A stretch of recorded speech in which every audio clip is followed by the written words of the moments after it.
The Last Porch Light.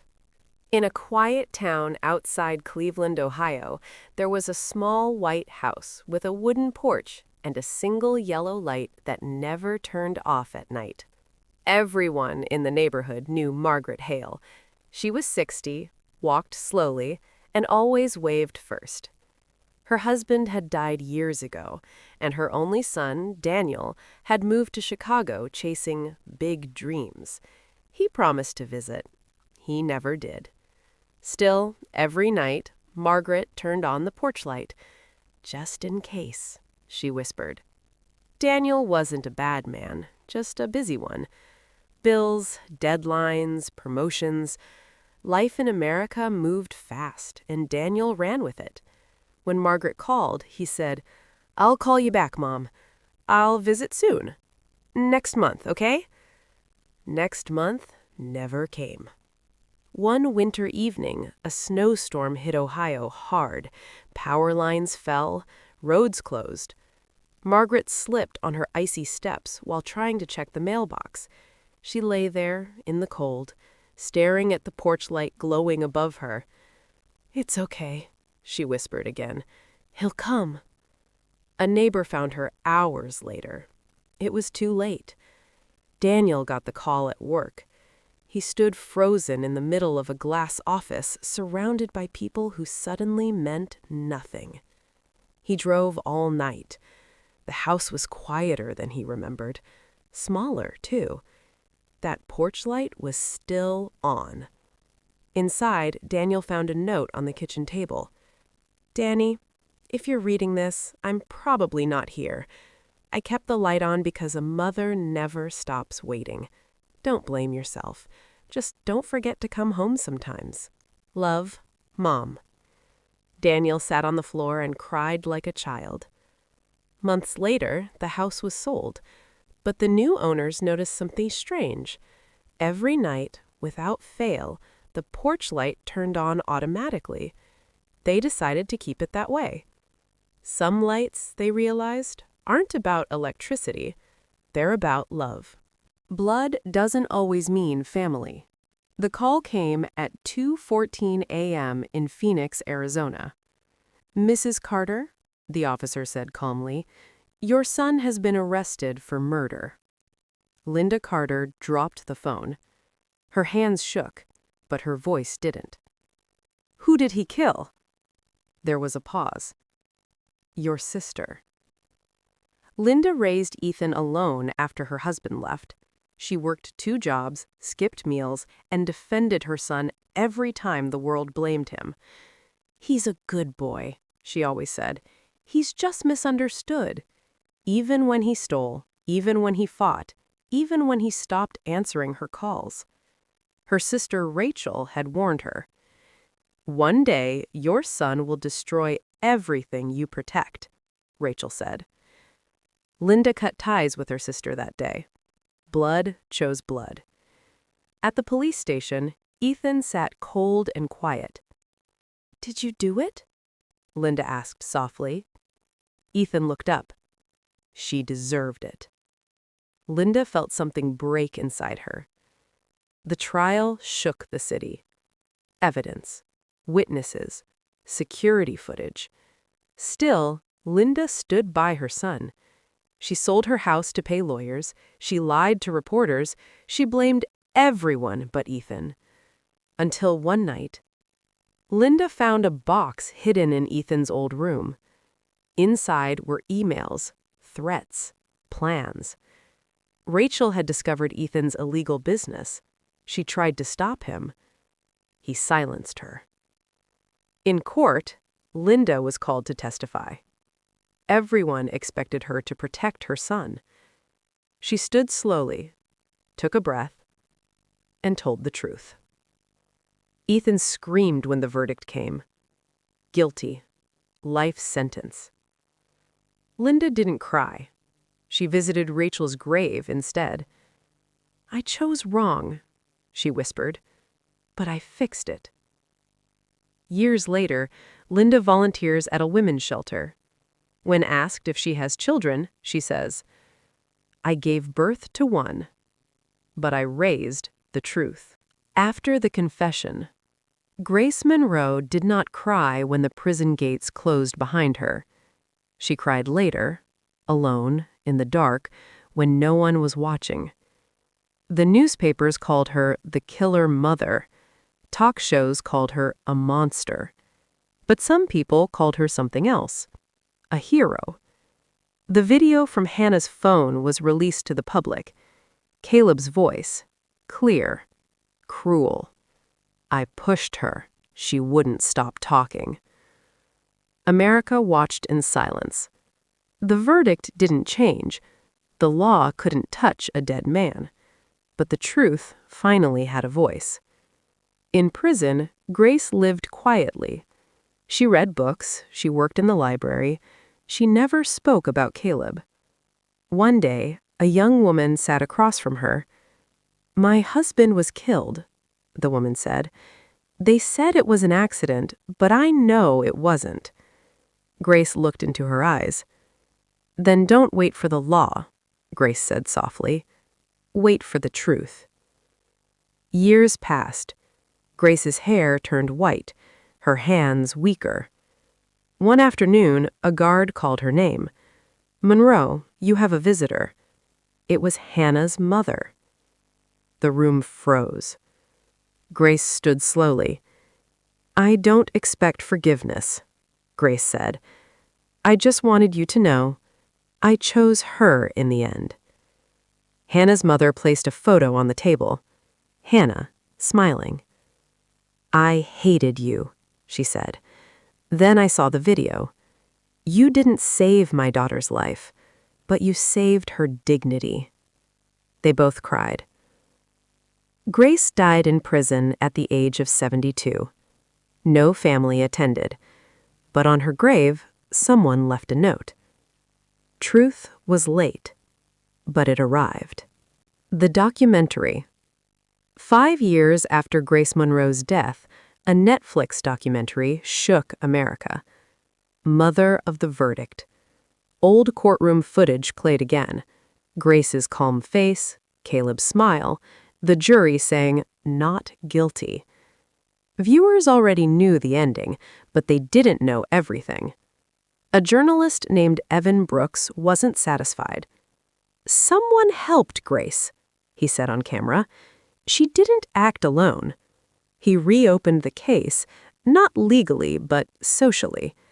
In the final episode, Evan revealed something new. A prison guard, a nurse, a missing medical log. Grace hadn't poisoned Caleb. She had taught someone the truth. Someone who believed her. Someone who finished what the law couldn't. The public turned quiet again. No arrests, no charges. Just questions. In Hannah's old neighborhood, someone noticed something strange. Every year, on the day of the verdict, flowers appeared at her grave. No name, no note. Just white lilies. Evan ended the documentary with one last sentence. Some stories don't end in courtrooms. They end in silence, because everyone involved understands. The Helper. Evan Brooks watched the raw prison footage again at 2:03 a.m. One frame bothered him. Grace Monroe's hands. They weren't shaking. They were signaling. 3 taps, a pause, 2 taps. Not nervous, intentional. He slowed the video. The guard behind her looked away, then nodded. Officer Daniel Reyes, 34 years old, clean record, transferred out 2 weeks after Caleb's death. Too clean. Evan flew to New Mexico, a small town, a quiet diner. Daniel Reyes sat alone, reading the newspaper. Evan didn't show his press badge. He sat down. "You don't drink coffee anymore," Evan said. "Prison habit." Daniel didn't look up. "You shouldn't be here," he said.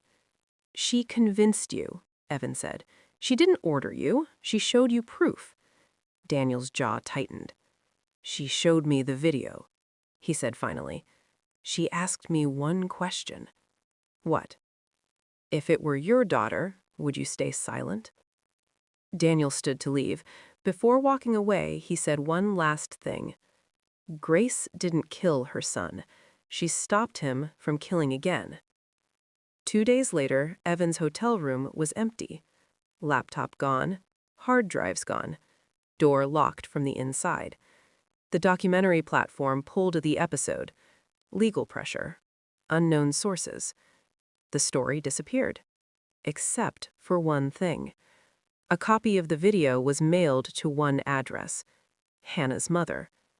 No return name, just a note. He won't hurt anyone else.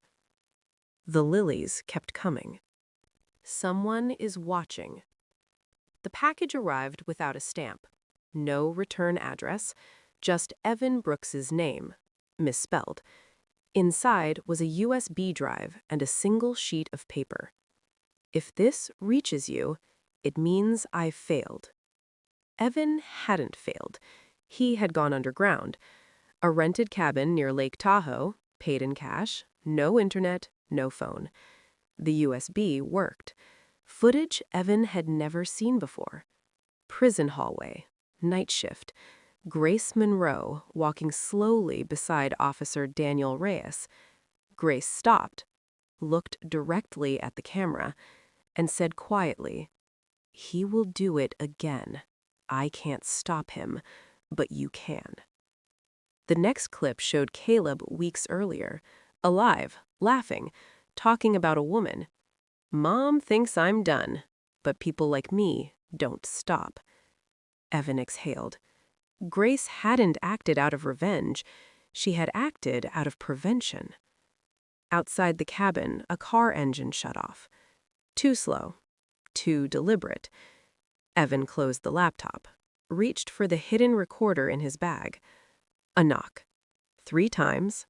Pause. 2 times. The same as signal. Evan opened the door. A woman stood there. Mid-40s. Federal badge. Not FBI. She smiled. "We've been looking for you, Mr. Brooks. And so has someone else." Behind her, another car waited. Engine running. Black windows. Watching. Evan stepped back inside. The woman didn't follow. She only said, "Some truths don't want to stay buried, but some people don't want them alive." The USB began to auto-upload. Evan had planned for this. 30 minutes. If he survived. The lights went out. Darkness swallowed the cabin. No lights, no sound. Just the hum of the laptop battery still alive. 29 minutes left. Evan didn't move. He had learned something in journalism school. People hunting truth listen more than they speak. Outside, snow crunched. One step, then another. Not rushing. Confident. The woman with the badge spoke from the dark. "You think uploading it will save you?" Evan finally answered. "No," he said. "I think it'll finish what Grace started." A flashlight cut through the room. Another voice joined hers, male, calm. "He killed her son," he said. "You're turning a criminal into a saint." Evan smiled slightly. "No," he replied. "She exposed one." 21 minutes. The man stepped forward. "You release that footage, and a lot of powerful people look careless." Evan understood now. Caleb wasn't just violent, he was useful. A gun clicked. Evan raised his hands. "You're late," he said. "The first file already uploaded." The woman's smile vanished. Outside, sirens echoed. Far, but real. Someone had tipped someone else. No one trusted anyone anymore. 14 minutes. The cabin door burst open. Snow rushed in, shouting, confusion. The black-windowed car reversed too fast, hit a tree. Metal screamed. Evan was shoved to the floor, cuffed, dragged outside. The woman leaned down close to him. "You think this ends here?" she whispered. "It doesn't." 7 minutes. In the back of the vehicle, Evan felt his phone vibrate once. A single message. Unknown number. A single sentence. Uploaded. Everywhere. Evan closed his eyes. The truth didn't need him anymore. When the sun rose over Lake Tahoe, 3 agencies denied involvement. 2 officials resigned. 1 old case reopened. And in a quiet cemetery in Texas, someone placed white lilies again. This time with a camera watching. Fallout. The internet didn't explode, it froze. Videos vanished, then reappeared. Links broke, then multiplied. Screenshots spread faster than removals. By noon, everyone knew the name Caleb Monroe again, and this time they knew everything. Evan Brooks sat in a federal holding room. No charges, no questions, just waiting. Through the glass, people argued quietly. Not about Evan, about damage control. On TV screens across the country, sources confirm the victim's death was prevented from becoming a repeat offense. The role of Officer Daniel Reyes remains unclear. Multiple agencies deny coordination. No one denied the footage. They couldn't. In New Mexico, Daniel Reyes packed a single bag. He shaved his beard, changed his name, burned his old ID. He left behind one thing on the motel table, a folded note. She was right. That night, Hannah's mother received another package. This one was heavier. Inside, court documents, bank transfers, names crossed out in red. At the bottom, one line circled twice. Internal recommendation, no further action. Her hands trembled, not from fear, from clarity. Evan was released at sunrise. No apology, no explanation. A man in a gray suit stopped him at the door. "You won, but don't confuse that with safety." Evan nodded. "I don't," he said. "That's why I made copies." 3 days later, a senator announced retirement. A prosecutor requested reassignment. A private security firm quietly dissolved. And somewhere between Texas and Nevada, a car drove through the desert at night. No headlights, no destination. Just a man who once listened when a grieving mother told him the truth. The lilies appeared again. This time, someone removed them. Carefully, as if afraid of what they represented. The listener. The man driving through the desert stopped just before dawn. An old gas station. No cameras, no questions. He paid cash. Didn't give his name. The clerk noticed one thing. The man's hands shook only when the TV played the news. The headline scrolled. Whistleblower evidence forces federal review. No faces, no arrests, just words. 2 states away, Evan Brooks sat in a borrowed apartment. Curtains closed, phone off, laptop open, but disconnected. He wasn't writing anymore. He was waiting. That was the hardest part. A knock came at night. Not loud, careful. Evan didn't answer. A note slid under the door. 3 words, handwritten. Still listening. D. In Texas, Hannah's mother stood in the cemetery again. No flowers this time. She spoke quietly, like someone might overhear. "I know who you were, and I know why." The wind moved through the trees. Nothing else. Across the country, sealed files were opened. Not all of them, just enough. Enough to scare the right people, enough to protect the wrong ones. Daniel Reyes watched from a distance as a courthouse emptied. Different name now, different life. Same rule. Listen first,